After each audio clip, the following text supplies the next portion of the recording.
কেন্দ্রীয় সরকার হচ্ছে পুঁজিপতিদের সরকার। ধনীদের ঋণ দেয়, তারপরে ঋণটা সম্পূর্ণভাবেই পরিশোধ করে দেয়। অনেকে আবার সুযোগ পেলেই ব্যাংক লুট করার মতন লুট করে চলে যায়, এমনও ইতিহাস দেখা গেছে।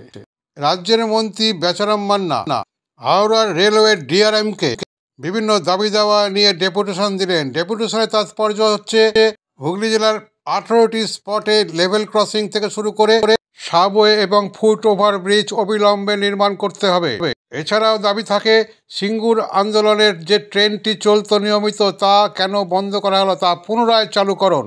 হাওড়া ডিআরএমের কাছে এই ডেপুটেশনের সামিল ছিলেন স্বয়ং বেচারাম মান্না থেকে শুরু করে সাংসদ প্রসূন বন্দ্যোপাধ্যায় হাওড়ার এবং আরামবাগের সাংসদ মিতালি বাগ থেকে শুরু করে চণ্ডীতলার এমএলএ সাথী খন্দকার এবং সকল পৌর পঞ্চায়েতের প্রতিনিধিরা।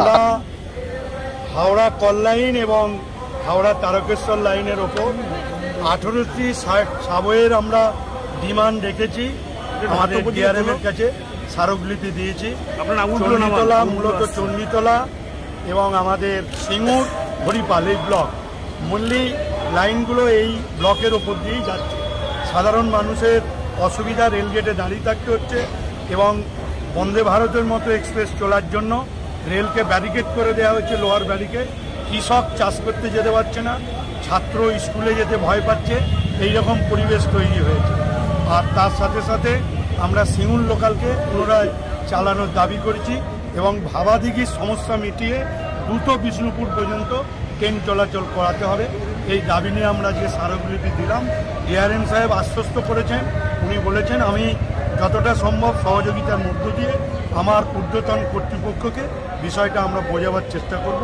আমরা আমাদের ইচ্ছা, আমাদের আশা তিনি এই ডিমান্ডকে সহযোগিতা করে কাজ যাতে হয় চেষ্টা করবেন এবং এও তাই যদি না হয়, কিন্তু যতক্ষণ না হচ্ছে ততক্ষণ পর্যন্ত আমাদের এই আন্দোলন লড়াই জারি থাকবে।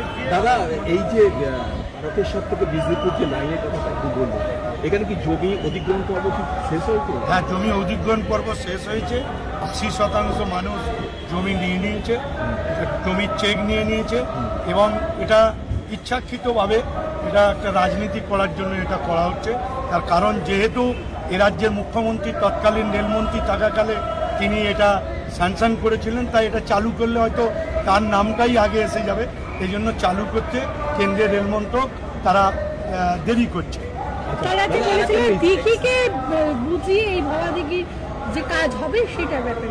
দেখুন, আমরাও নিজেরা রেল আমাদের বলেছেন যে সহযোগিতা আমরা করবো যদি বলে, কিন্তু আমরা বুঝতে পারছি রেলের সদিচ্ছা নেই। রেলের যদি সদিচ্ছা থাকতো তাহলে এতদিন হাওড়া থেকে বিষ্ণুপুর রেল লাইন মানে ট্রেন চলাচল শুরু হতো। এই টাইম কিরকম কি চাইছে? সামনেই তো রেল বাজেট, আপনারা কি মনে করছেন বা আপনাদের যারা এমপি আছে তাদেরকে দিয়ে এই বাজেটে যাতে টাকা অ্যালোকেশন হয় সে ব্যাপারে কিছু আলোকপাত করবে? দেখুন, এ রাজ্যে 2014 সাল থেকে বিভিন্ন প্রকল্পে 27 টাকা 125 টাকা বাজেট দেওয়া হয় প্রকল্পগুলো। তাই আগামী দিনেও যে পশ্চিমবঙ্গে কিছু দেবে আমরা আশা করি না। তার কারণ যে থাপ্পড় 21 সালে এবং 24 সালে খেয়েছে, তাতে আমাদের মনে হয় না যে কেন্দ্রীয় সরকার রেল বাজেটে পশ্চিমবঙ্গকে কিছু দেবে। কেন এমনিতেই 100 দিনের কাজের টাকা, গরিব মানুষের আবাসনের টাকা, রেশনের টাকা, উপস্বাস্থ্য কেন্দ্রের টাকা, আইসিডিএসের টাকা, রাস্তার টাকা এমনিতেই কমাতে শুরু করেছে। তাই আমাদের রেলও তারা কমাবে। হবে কি করে? দেখুন, তারা তো চায় না পশ্চিমবঙ্গে কাজ, তারা চায় না বলেই তো একটা বিমাতৃসুলভ আচরণ করেছে। আমরা যে দাবি নিয়ে এসেছি, এ দাবি হচ্ছে সত্যিকারের মানুষের দাবি, চাষিদের দাবি, গরিব মানুষের দাবি।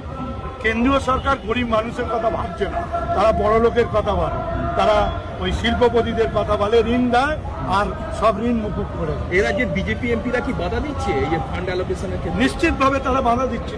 বাধা না দিলে একটা যেখানে একটা যুক্তরাষ্ট্রীয় কাঠামো, যেখানে রাজ্য পাওয়ার কথা, সেখানে দিচ্ছে না।